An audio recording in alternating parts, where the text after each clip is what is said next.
बाल दोस्तों, इकाई 8 भरत मिलाप के बाद जो अभ्यास है उसमें पन्ना नंबर 48 के ऊपर आप ऐसा एक किताब में एक चौरस देखेंगे। इसमें ऊपर सूचना दी गई है कि कोई रेपर यहाँ चिपकाकर और दिए गए रेपर को देखकर प्रश्नों के उत्तर दीजिए। यहाँ क्या करना है बच्चों, आपको एक जैसे कि डेयरी मिल्क चॉकलेट है या फिर बिस्कुट का ऊपरी हिस्सा जो आता है जिसमें पैकिंग होता है, वह पैकिंग उसे रेपर कहते हैं। तो उस रेपर को यहाँ आपको चिपकाना है, जैसे कि डेयरी मिल्क चॉकलेट हो, किटकैट चॉकलेट हो या फिर कोई भी बिस्कुट का रेपर। तो ये आपको यहाँ पे चिपकाना है और फिर नीचे कुछ प्रश्न दिए गए हैं तो उसका उत्तर देना है।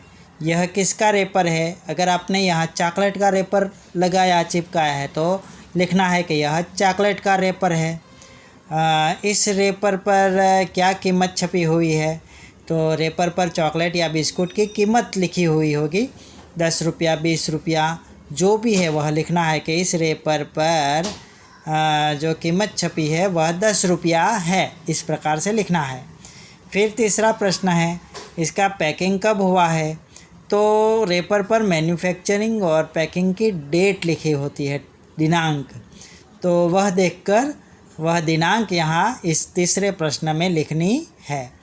चौथा प्रश्न है, इसका उपयोग कब तक कर लेना चाहिए? तो ये खाने की जो चीज़ होती है उस पर उसकी एक्सपायरी डेट भी लिखी होती है। हाँ, कब तक ये अच्छा रहता है खाने का सामान, चॉकलेट पे भी रहता है, बिस्कुट पे भी रहता है, तो वह एक्सपायरी डेट जो लिखी है वह ये चौथे प्रश्न में लिखनी है, दिनांक।